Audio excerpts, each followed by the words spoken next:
کہ اللہ مسبب الاسباب ہے، وہ اسباب کا پابند نہیں ہے، وہ اسباب کا محتاج نہیں ہے، اسباب اس کے محتاج ہے۔ اگر یہ یقین ہے تو اللہ پر ایمان ہے، یہ نہیں ہے تو تمہارا ایمان اسباب پر ہے، وسائل پر ہے، ذرائع پر ہے، مادیات پر ہے، اللہ پر نہیں۔ اس وقت کہاں راستہ تھا؟ کوئی راستہ تھا؟ سمندر ہے اور ادھر سے لشکر آ گیا ہے۔ کلا ان معی ربی سیہدین۔ اب دیکھیے ایمان کہہ دینا آسان ہے، ہوا معکم اینما کنتم، جہاں کہیں بھی تم ہوتے ہو اللہ تمہارے ساتھ ہوتا ہے، لیکن اس کا یقین قائم ہو جائے تو زمین و آسمان کا فرق واقع ہو جائے۔ یہی بات ہوئی حضور کے ساتھ۔ غار ہے، چھپے ہوئے ہیں محمد الرسول اللہ اور آپ کے وہ یار غار ابو بکر صدیق رضی اللہ تعالی عنہ۔ اقبال نے حضرت ابو بکر کی شان میں چند اشعار کہے صرف، لیکن واقعہ یہ ہے کہ بھاری بھاری نظموں پر اور قصیدوں پر بھاری ہے، طویل ترین نظمیں اور قصیدے ہوں ان پر بھاری ہے۔ ہمت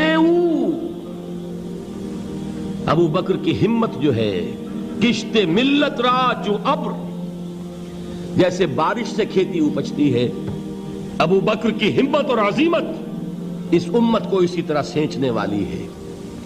ثانیے اسلام و غار و بدر و قبر،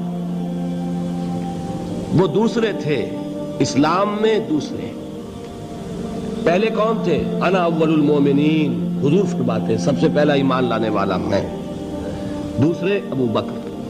ویسے ہمارے ہاں یہ چلتا ہے اختلاف، حضرت علی پہلے ہیں کہ حضرت ابو بکر پہلے ہیں، لیکن اس میں بڑی خوبصورت تطبیق قائم کی ہے علماء نے اور بہت صحیح ہے۔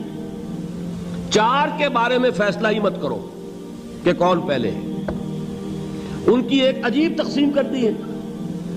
آزاد مردوں میں، بالغ مردوں میں سب سے پہلے ابو بکر، بچوں میں سب سے پہلے علی، خواتین میں سب سے پہلے خدیجہ، اور غلاموں میں سب سے پہلے زید ابن حارثہ۔ بڑی پیاری تقسیم ہے، یہ چاروں ہی پہلے ہیں، ہر ایک کے لیے اولیت ہے۔ اور واقعہ یہ ہے کہ اگر زمانی اعتبار سے تعین ہوگا تو پہلے خدیجۃ الکبریٰ آئیں گی رضی اللہ تعالی عنہ، کسی اور سے بات کرنے کی نوبت بعد میں آ سکتی ہے، پہلے تو اہلیہ محترمہ سے بات ہوئی، آتے ہی پہلی وحی ہوئی ہے، ابھی تبلیغ کا حکم نہیں تھا۔ کس کو بتایا واقعہ؟ ابھی اپنی نبوت کی تبلیغ کا تو حکم ہی نہیں آیا۔ واقعہ کس کا ہے؟ وہ خدیجہ کا ہے۔ جب کہا ہے کہ خشیت علی نفسی، مجھے اپنی جان کا اندیشہ ہے، تو کیا جواب دیا خدیجہ نے رضی اللہ تعالی عنہا؟ وہ صدیقۃ الکبریٰ ہے۔ صدیقات جو ہیں خواتین، ان میں چوٹی پر خدیجۃ الکبریٰ ہے رضی اللہ تعالی عنہا، اور صدیق جو مرد ہیں ان میں صدیق اکبر ہے ابو بکر صدیق رضی اللہ تعالی عنہ، لیکن صدیقات میں چوٹی پر۔ جب حضور نے فرمایا خشیت علی نفسی، کیا فرمایا، کیا عرض کیا، کیسے تسلی دی؟ نہیں نہیں، اللہ آپ کو ضائع نہیں کرے گا، آپ غریبوں کے ہمدرد ہیں، آپ مساکین کے تکالیف رفع کرنے والے ہیں، آپ بیواؤں کی سرپرستی کرتے ہیں، آپ مسافروں کی خدمت کرتے ہیں، اللہ آپ کو ضائع نہیں کرے گا۔ یہ یقین ہے اس خاتون کے اندر۔ خیر وہ ایک علیحدہ بات ہو جائے گی۔ میرے دل پر حضرت خدیجہ رضی اللہ تعالیٰ عنہ کی شخصیت کا بڑا گہرا نقش ہے، جو وہ کوئی اور ہی وقت اور موقع ہوا تو بیان ہوگا۔ بہرحال اقبال نے ایک مصرے میں جو چار اولیتیں جمع کر دی ہیں، ہمتیں او کشت امت را چو ابر، ثانی اسلام و غار و بدر و قبر۔ اسلام میں حضور کے بعد پہلے کون؟ ابو بکر۔ غار میں حضور کے ساتھ کون؟ ابو بکر۔ بدر کی رات اللہ کا رسول سر بسجود، وہ جھاڑ، وہ گھاس پھوس کی جو جھوپڑی بنائی گئی تھی، اور وہاں تلوار ننگی لے کر پہرا دینے والا کون؟ ابو بکر۔ اور اس حجرہ عائشہ میں محمد کے بعد سب سے پہلے دفن ہونے والا کون؟ ابو بکر رضی اللہ تعالی عنہ صلی اللہ علیہ وسلم۔ وہ جو معاملہ میں سنا رہا تھا غار ثور کا، حضرت ابو بکر بھی حضور کے خیال سے لرز گئے ہیں. آپ کو یاد ہوگا کہ جا کر پہلے تمام جتنے سوراخ تھے انہیں بند کیا ہے. ایک سوراخ رہ گیا تھا جس کو بند کرنے کے لیے کوئی کپڑا نہیں تھا. وہاں اپنی ایڑی رکھی ہے. تب کہا ہے حضور سے تشریف لائیے, اور اپنے زانو پر حضور کو لٹایا ہے. اور وہاں کسی موذی جانور نے کاٹا ہے. حضور کی آنکھ لگ گئی تھی. اس وقت اس بل کے اندر جو بھی بچھو ہے کیا ہے واللہ عالم, اس نے کاٹا ہے. اس کی تکلیف کی وجہ سے ابو بکر کی آنکھوں سے آنسو ٹپک گئے. حضور کے چہرے مبارک پر پڑے ہیں تو حضور جاگے ہیں, معاملہ کیا ہے.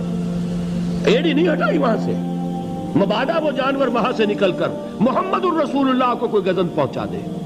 ابو بکر کی ایڑی ہے, جس طرح چاہے کھا لے, ختم کر دے, جان نکل جائے تب کوئی آنچ آئے محمد پر تو آئے, لیکن جیتے جی نہیں. وہ ہے ابو بکر. حضور کے خیال سے اس وقت حضور نے پھر اپنا لعاب دہن لگایا ہے, اور اس سے پھر آپ کی تکلیف ختم ہوئی. جیسے خیبر میں حضرت علی کی آنکھ دکھ رہی تھی, اس کو جو شفا حاصل ہوئی وہ بھی حضور کے لعاب دہن سے ہوئی.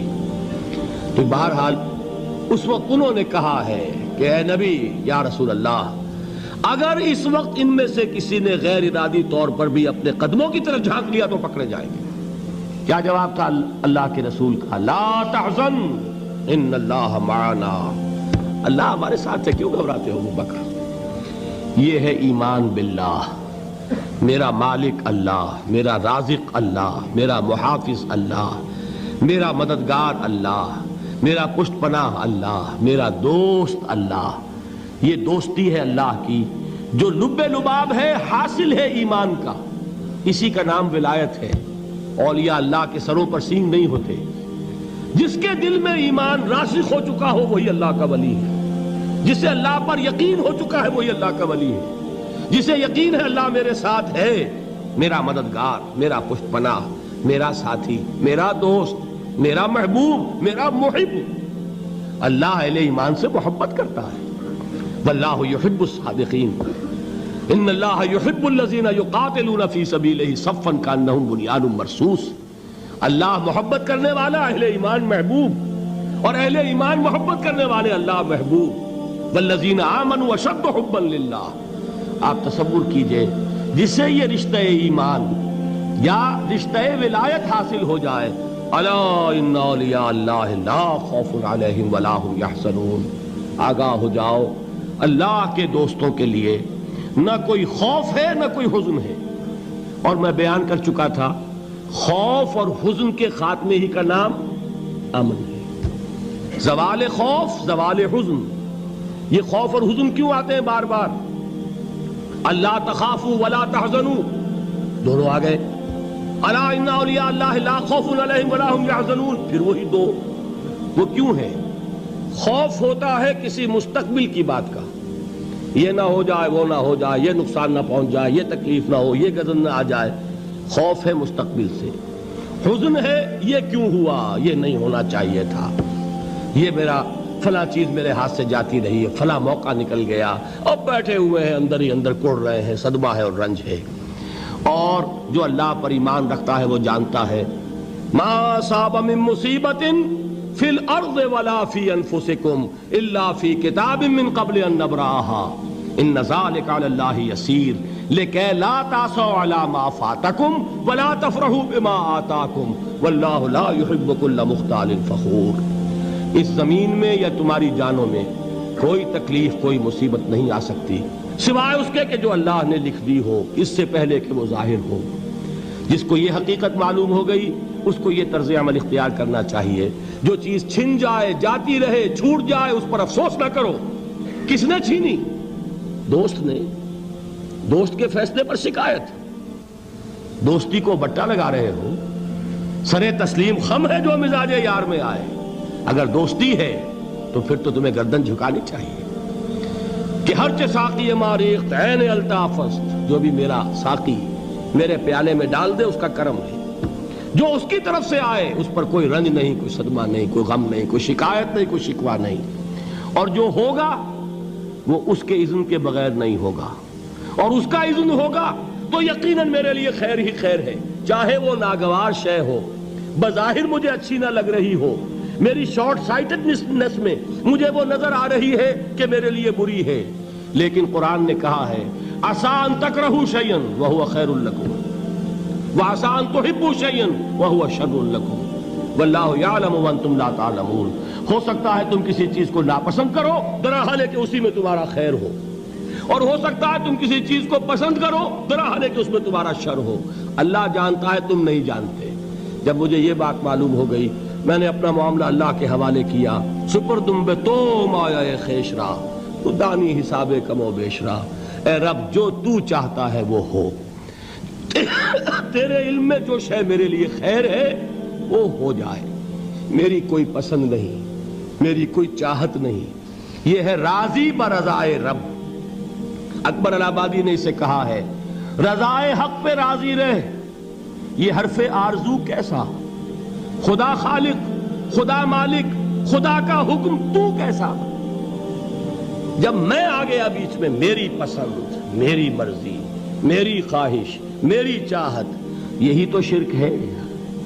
ما شاء اللہ کان وما لم یشاء لم یکن، جو اللہ نے چاہا وہ ہوا، جو اس نے نہیں چاہا نہیں ہوا، اختیار اس کا ہے، میرا تو نہیں۔ رضائے حق پہ راضی رہ، یہ حرف آرزو کیسا، خدا خالق، خدا مالک، خدا کا حکم تو کیسا۔ اقبال نے اسے کہا ہے فارسی میں، اب آپ کہیں اس کا ترجمہ بھی کرو تو وہ مجھے ذرا اس وقت کچھ بہت ہی بدذوقی کسی بات نظر آئے گی۔